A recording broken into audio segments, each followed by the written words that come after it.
آگے سے رکوع، اس سورہ مبارکہ کا جو چھٹا رکوع ہے اس میں بہت ہی جو ہے خوشخبری ہے ایمان والوں کے لیے، بڑی اللہ تعالیٰ نے گناہ گاروں کے لیے امید اور خوشخبری سنائی ہے۔ فرمایا قل، اے پیغمبر صلی اللہ علیہ وسلم آپ کہہ دیجئے، یا عبادی الذین اسرفوا علی انفسہم، اے میرے وہ بندوں کہ جنہوں نے اپنے آپ پر ظلم کر دیا، گناہ کیا کرتے ہیں، گناہ کیا جنہوں نے، اے میرے وہ بندوں لا تقنطوا من رحمت اللہ، اللہ کی رحمت سے مایوس نہ ہو۔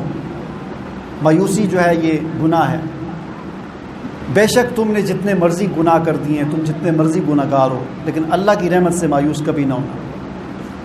ان اللہ یغفر الذنوب جميعا، اللہ سارے گناہ معاف کر دے گا اگر تم معافی مانگو گے تو، اگر تم توبہ کرو گے تو اللہ تمہارے گناہ معاف کر دے گا، اس لیے مایوس نہ ہو۔ انہ هو الغفور الرحیم، کیونکہ وہ بخشنے والا اور رحم کرنے والا ہے۔ اب ایک گناہ گار کو یہ خوشخبری سنا دی، اب کوئی آدمی یہ چاہتا ہے کہ میں اس خوشخبری سے مستفید ہوں تو اس کو کیا کرنا ہے؟ اس کے لیے فرمایا 3 کام کرے ہو۔ وَأَنِيبُوا إِلَىٰ رَبِّكُمْ، توبہ کر کے اپنے رب کی طرف رجوع کریں۔ نمبر 2 وَأَسْلِمُوا لَهُ مِن قَبْلِ أَن يَأْتِيَكُمُ الْعَذَابُ، موت کے آنے سے پہلے پورا مسلمان بن جائے۔ مسلمانی کہتے ہیں فرما برداری کو۔ توبہ کرے، نمبر 2 اطاعت شروع کر دے، فرما برداری کو شروع کر دے، اللہ تعالیٰ نے جو اس پر فرائض عائد کیے ان کو پورا کرے، جن چیزوں سے حرام ہیں جو منع کیے ان سے باز آ جائے۔